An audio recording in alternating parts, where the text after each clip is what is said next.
Hello friends, நம்ம இன்றைக்கி இருமல், சளி, காய்ச்சல், ஜலதோஷம் எல்லாத்துக்குமே ஒரு நிவாரணம் தரக்கூடிய ஒரு காரசாரமான ஒரு கிரேவி தாங்க. அதுக்கு தேவையானவை ஒரு கைப்பிடி மாடி தோட்டத்தில் முளைச்ச தூதுவளை இலையை காய வச்சுருக்கேன். ஒரு கைப்பிடி இது முருங்கைக்கீரை, அப்புறம் ஒரு ஒரு ஸ்பூன் ஒரு கைப்பிடி கூட கருவேப்பிலை எடுத்துக்கோங்க, காஞ்சது.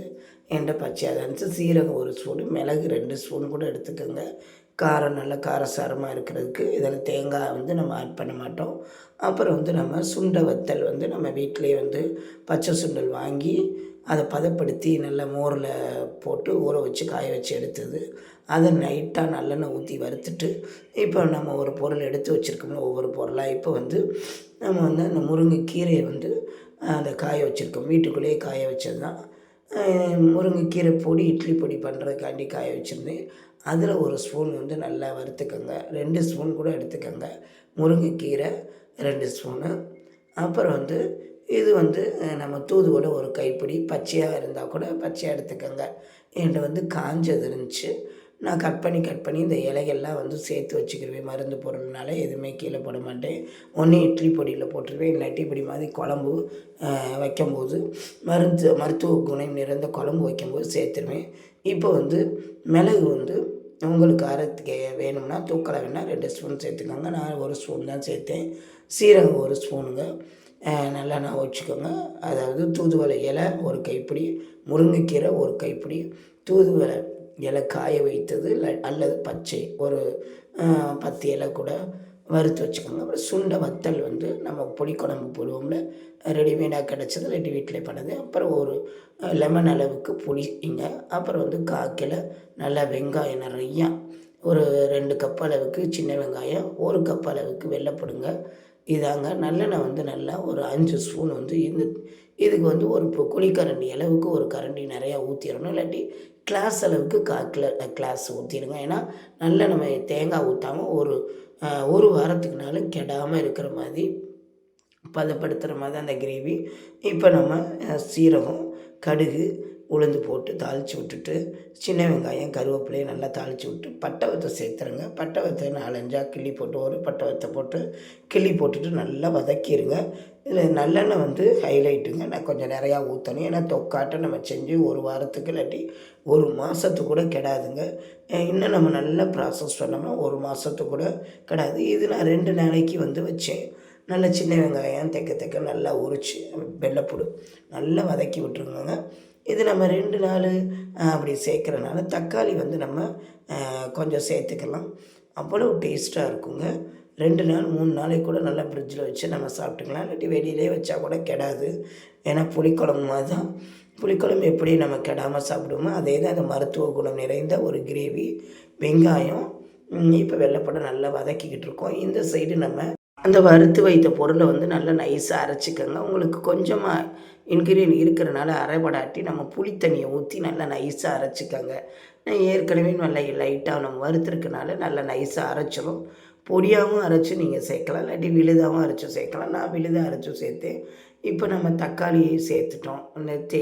சேர்த்து கடைசியாக தக்காளியை போடுங்க. வெங்காயமும் வெள்ளைப்பூடும் வதங்கின பிறகு தக்காளி நல்லா தேய்ச்சிக்கிறணும். 2 தக்காளி பெரிய சைஸ் நான் எடுத்தேன். இப்போ நம்ம வறுத்து அரைத்த அந்த வத்தல், அப்புறம் முருங்கை இலை, கருவேப்பிலை, சீரகம், மிளகு, அப்புறம் தூதுவளை இலை, அதை நீங்கள் பொடியாக சின்ன ஜார் இருந்தால் பொடியாக நல்லா நைஸாக அரைச்சி சேர்த்துக்கோங்க. இந்த ஸ்டேஜ்லேயே சேர்த்துடலாம். தக்காளி வதங்கவும் நம்ம இறக்க போகிற ஸ்டேஜில் சேர்க்கணும்னு அவசியம் இல்லை. இப்போ வீட்டில் அரைத்த மிளகாப்பொடி ஒரு 4 ஸ்பூன் உங்களுக்கு காரம் வேணும்னா 5 ஸ்பூன் கூட எடுத்துக்கோங்க. இப்போ புளி நம்ம கரைச்சி ஊற்றிடுறோம்.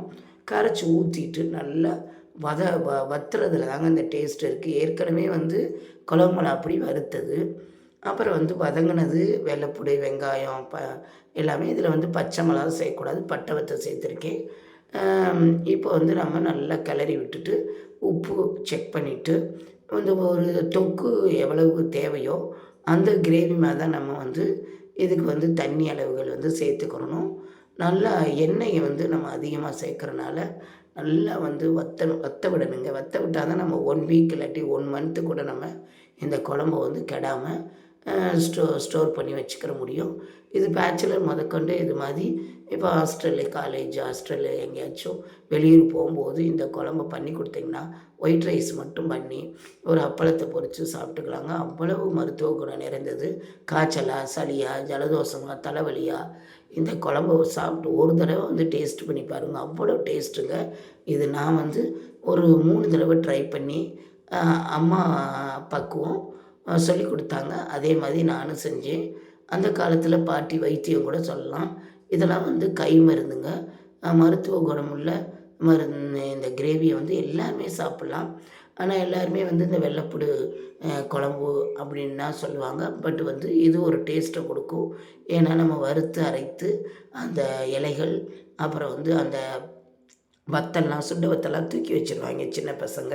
என் பசங்கள்லாம் அப்படியே சுண்ட வத்தல் எடுத்து வச்சுருவாங்க. அந்த சுண்ட வத்தலை நீங்கள் கூட கூட 2 ஸ்பூன் 3 ஸ்பூனை கூட வறுத்து அரைச்சி விட்ருங்க. அந்த இலதழைகளோடு அரைச்சி நீங்கள் பண்ணும்போது அவ்வளோ டேஸ்ட்டு கொடுக்குதுங்க. அந்த எண்ணெய் தேக்கு பாருங்களேன், எவ்வளோ கொதித்தல் தன்மை வரும்போது அப்படியே இறக்கிடுங்க. லாஸ்ட்டு ஸ்டேஜ் இதில் ஒயிட் ரைஸு அன்றைக்கி இனிப்பு பூசணி வச்சுருந்தேன். லாஸ்ட்டு உங்களுக்கு புளிப்புத்தன்மை அதிகமாக அப்படியே ஒரு மாதிரி சுவை விட்டுற மாதிரி இருக்கிறதுக்கு நம்ம மண்டவளமோ நாட்டு சர்க்கரையோ ஒரு ஸ்பூன் போட்டு ஒயிட் ரைஸ் வச்சு அதில் அப்படியே நான் ஊற்றுனேங்க. அவ்வளோ டேஸ்ட்டாக இருந்துச்சு. அன்றைக்கி இனிப்பு பூசணி சைடிஷாக வச்சேன். தேங்காய் பூ போட்டு அன்றைக்கி தான் ஃப்ரெஷ்ஷாக இனிப்பு பூசணி வாங்கியிருந்தேன். காய் என்ன காய் இருக்கும் இந்த புளிக்குழம்புக்கு அவ்வளோ டேஸ்ட்டாக இருக்கும். உருளைக்கிழங்கு தவிர மற்ற காய் ஃபுல்லாக அந்த சைடிஷாக. இது நம்ம ஆளுங்க மருத்துவ குணம் நிறைந்த இந்த பொருளாக சேர்த்துருக்கேன்னு தெரியாது. பட் அவங்க வெள்ளைப்பூடு குழம்பு அம்மா தேங்காய் ஊற்றாமல் செஞ்சுருக்காங்க அப்படின்ட்டு அடித்து பிடிச்சிக்கிட்டு டேஸ்ட்டாக சூடாக வச்சு இறக்குனனே காய் கூட வேணாமான்ட்டு ஒரு ஆள் சாப்பிட்டு போயிட்டாங்கங்க. அவ்வளோ டேஸ்ட்டாக இருந்துச்சு. இதே மாதிரி மருத்துவ குணம் நிறைந்த இந்த கிரேவியை வச்சு நீங்களும் ஸ்டோர் பண்ணி வச்சு ஆரோக்கியமாக வாழலாம். இதுக்கு பூசணி சூப்பராக இருந்துச்சுங்க. ஒயிட் ரைஸு அதில் அப்படியே இந்த மருத்துவ குணம் நிறைந்த வெள்ளைப்பூடி வெங்காயம் சேர்த்த கிரேவியை சாப்பிட்டோம்னா அடிச்சுக்கிற அப்படியே பிசைஞ்சு சாப்பிட்டோம்னா சூப்பராக இருந்துச்சுங்க. கண்டிப்பாக ட்ரை பண்ணி பாருங்கள் இதே அளவுகளுடன். அவ்வளோ டேஸ்ட்டாக இருந்துச்சு. இன்னும் நல்லா ப்ராசஸ் பண்ணோம்னா நம்ம 1 மந்த்து கூட கெடாமல் வச்சுக்கலாங்க. அவ்வளோ டேஸ்ட்டாக இருந்துச்சு. இந்த பதிவு பிடிச்சிருந்தா லைக் பண்ணுங்கள், கமெண்ட் பண்ணுங்கள், சப்ஸ்கிரைப் பண்ணுங்கள், ஷேர் பண்ணுங்கள். புதுசாக பார்க்குறவங்க சப்ஸ்கிரைப் பண்ண மறந்துடாதீங்க. நம்ம சேனலை தொடர்ந்து பாருங்கள். நன்றி, வணக்கம்.